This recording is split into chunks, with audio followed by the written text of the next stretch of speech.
Jessamine County Public Library and the Nature Reliance School present Vital Survival, a 12-part series that will cover the essential knowledge and skills you need to be prepared for disaster and emergency situations.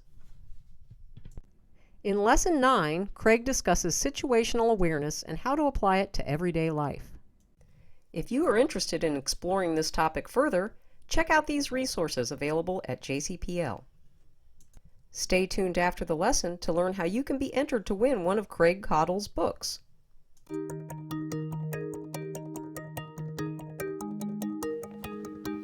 All right, we're digging into lesson number 9 now. A lot of what we've done so far has been quite a mix of hard skills and soft skills. Hard skills are things that are easily measurable, maybe some gear. Soft skills are things that are not so easily measurable. That is definitely the topic for lesson number 9, which is situational awareness. Situational awareness is a mindset.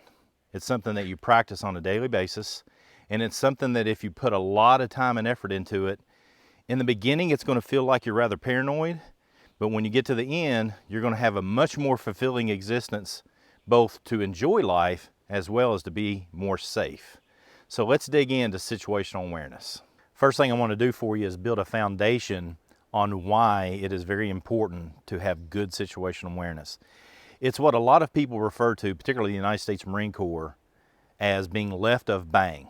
Bang being an event. On the battlefield for Marines, obviously it could be warfare or the first shot that goes off or something of that nature. For you and I in the normal world, it could be physical assault. It could be an unexpected weather event. It could be a car wreck. It could be any number of things. And whatever that exciting, stressful event is the bang. What we want to do is be prepared left of bang on the time continuum, meaning we want to be aware, responsive, and in control of an event as best we can. The best way to do that is to have good situational awareness. When you find yourself right of bang, after an event has started or occurred, you're surprised, reactive, and dependent upon all the input that's happening to you then. You absolutely have no control of the situation. Think of a car wreck. After the car wreck, you don't have any control, you're stressed, you don't know what to do. A good example of being left of bang, even for a car wreck, is make sure you have a good first aid kit in your vehicle.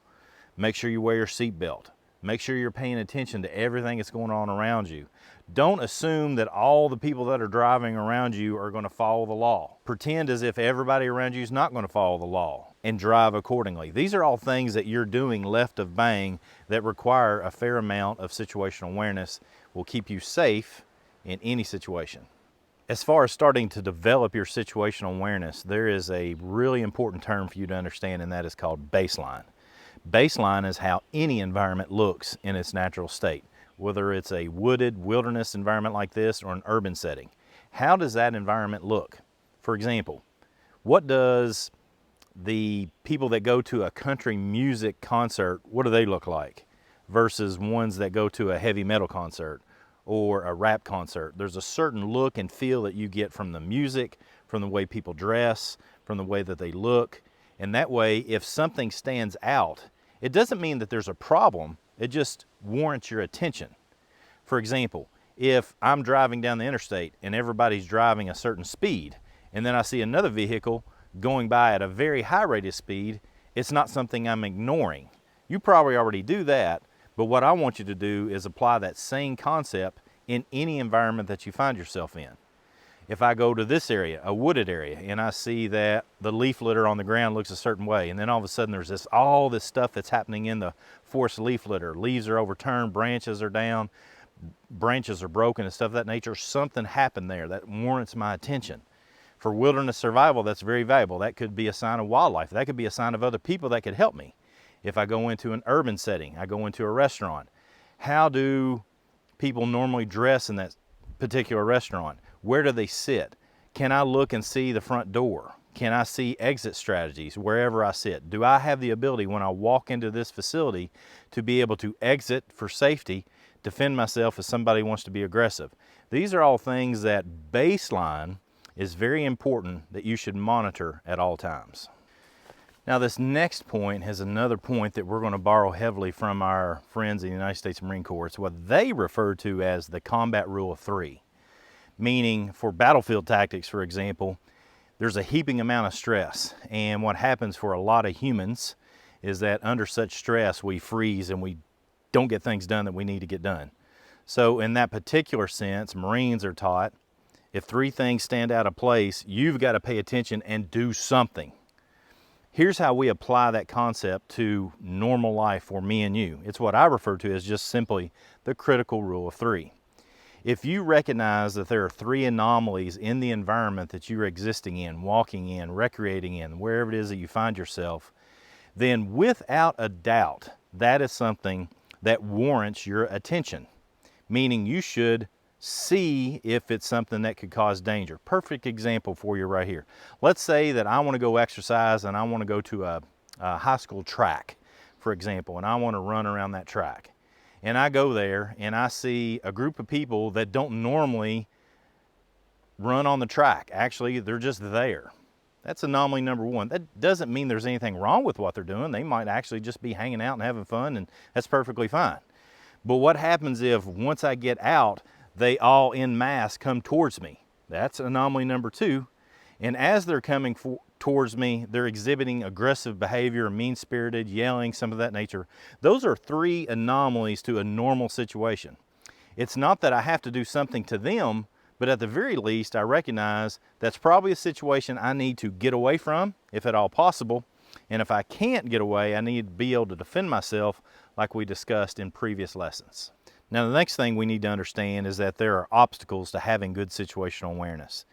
If we understand ahead of time, like right now, that these obstacles are there, then we can do all we can to prevent problems that occur from these obstacles. So let's look at these three, what I classify as three very specific and primary obstacles to good situational awareness. Number one is not monitoring baseline. We've already talked about it, but very few people on a regular basis are just looking around them at any given time and paying attention to their surroundings. They hardly ever go into a restaurant and look at the baseline. They don't go into a grocery store and look at the baseline of activity. They don't go into the woods hardly ever and monitor the baseline. So constantly monitor baseline. If you don't, that's a big obstacle. Number two is what we refer to as normalcy bias. Normalcy bias is where we as humans have a tendency to want everything to be just fine and dandy. It's where we want to make everything that could be a problem normal. For a perfect example of this is you're at a restaurant, you see somebody get up. This typically happens with females. You see a female get up because she's choking at a restaurant. She goes into the bathroom because she's embarrassed. Now, the normal thing in our minds is to go, she's going to be okay. Whereas the better thing to be doing is to get up and follow her into the bathroom and make sure she's all right and not assume that she's okay. These are the types of things that we need to do and recognize. At the very least, go to the door and listen. Make sure you can still hear her. Something needs to happen so that we don't normalize situations that are not normal. Again, fighting normalcy bias. And the last, and this is the worst in the modern age, is what's referred to as focus lock. Focus lock is where we are nose down on cell phones, focused on something that is right in front of us. Sometimes this can occur without cell phones, meaning you focus on something. For example, if you're going hiking, you can get focused on the fact that you're too tired and you don't actually enjoy the time that you're out. That's getting focus locked on maybe a small pain, you're out of breath. Another thing would be you walk into again, let's keep utilizing this restaurant, or we walk into a school. We're not paying attention because we're looking at our phones. These are the things, again, normalcy bias, not monitoring normalcy bias, not monitoring the baseline, and not having focus lock. These are all the things that we need to do to ensure that we have good situational awareness. Now, this next concept, again, comes from a military strategist by the name of Colonel John Boyd. And Colonel Boyd was trying to come up with a methodology to teach people how to handle themselves and look at situations and do what needed to be done. Obviously, for military strategy, that often requires a situation where things are very stressful. That's why I borrow a lot of things from military mindset, because they do a lot of things under stress which require fine motor and gross motor skills, and I want us to be able to do that in the stress of a disaster, in self-defense and things that go along those lines. Colonel John Boyd referenced it like this. It's what sounds kind of funny, the OODA loop, OODA, observe, orient, decide, and act. What this means is in the decision-making process, those are the steps that we take to do something. First thing we do is we observe a situation, we have to do something. We then orient ourselves, our bodies, to what it is that we need to do. We decide what we're going to do, and then we act it out. Now, these are not steps that take several minutes, not even seconds. Oftentimes these are done in milliseconds. But we do that process. And the beautiful thing is that everybody does that process. So if something is happening, particularly if there's a physical aggressor in a self-defense situation, they have to observe, orient, decide, and act out. Now, the reason I bring that up as far as self-defense is concerned, or even the disaster readiness situation is concerned, when we see something that's going to be problematic for us, if it's a person, we can disrupt their OODA loop, and that gives us an opportunity to leave the situation, because if they have observed us, they've oriented their body to us so they can aggress us or take control or whatever. If we interrupt that, then they have to go back to the beginning of the OODA loop. So that is why situational awareness and paying attention to your surroundings is vitally important. Because if somebody is already in their OODA loop and then they start you into your OODA loop, you're behind the 8 ball when it comes to that particular situation. You want to stay in front of it. You want to be, again, left of bang. So by understanding the OODA loop, we can understand how we need to do what we need to do to make proper decisions in any given situation. Hey, I have some wise words for you from another colonel. It's not Colonel Sanders either. It's Colonel Jeff Cooper. Colonel Cooper was a fantastic author who typically wrote about subjects where people are under heaping amounts of stress and they get things done. Again, I keep referring to that because there's a lot to learn from people that write, study, and research this sort of topic. And what Colonel Cooper did is he put together what he referred to as the color code of awareness. And this little piece of information has been added upon, changed, revised by all kinds of people, but personally I think going back to what Colonel Cooper did originally is real simplistic and makes it easy for you and me, the average ordinary person, to be able to understand. So think of it this way. You have white, yellow, orange, and red levels of what, again, he refers to as color codes of awareness. Your typical person exists in code white almost all the time. Totally unaware, not paying attention to their surroundings at all. Code yellow is what we refer to as relaxed aware. And what we mean by this is that somebody is relaxed, everything's okay, but they're obviously paying attention to their surroundings. You can think of a typical law enforcement officer as what they do all the time. This is what I do all the time. And what I mean by that is I'm just constantly, again, monitoring the baseline, looking at things in my environment that could be threatening. And when you first start doing this sort of stuff, it's going to feel paranoid, but actually you're just getting prepared so that bad things don't happen. So again, code yellow is relaxed aware. Code orange is where there is a perceived threat. You see something that has caused alarm. You've had the critical rule of threes, something stands out from the baseline. All these things that we've been talking about so far are happening or have happened, and that is a perceived threat.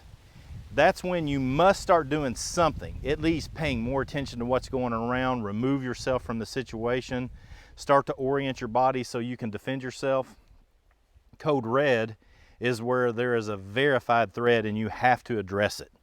Whether that is there's a verified threat of a hurricane coming in, here it is, now we've got to go, we've got to get out of here now. Tornadoes, same way. Physical assault, anything of that nature, there is now a verified threat. We must do something, and we must do something now. So understanding that color code of awareness helps us understand, from my perspective, that all of us should be walking around in daily life at least in code yellow. Okay? Somebody that's a law enforcement officer, military, first responder, they might have to blur the lines between orange and yellow.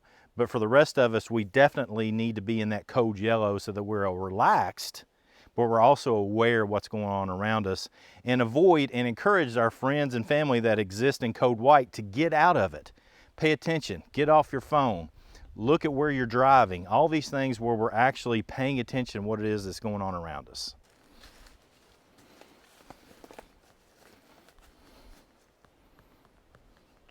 Looks bad, doesn't it? I hope that highlights the importance of situational awareness. Me walking into this situation and you observing me, you can tell I'm not paying attention to anything because I'm looking at my phone, I'm texting, and that is a problem. I hope you realize that now.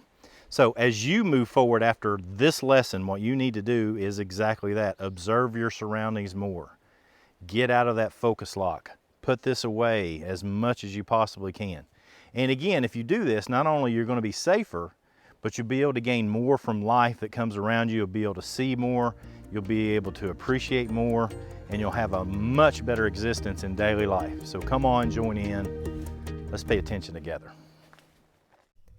If you would like to be entered to win one of Craig Caudill's books, email the correct answer to this question to Les Lehman at lehman@jesspублib.org.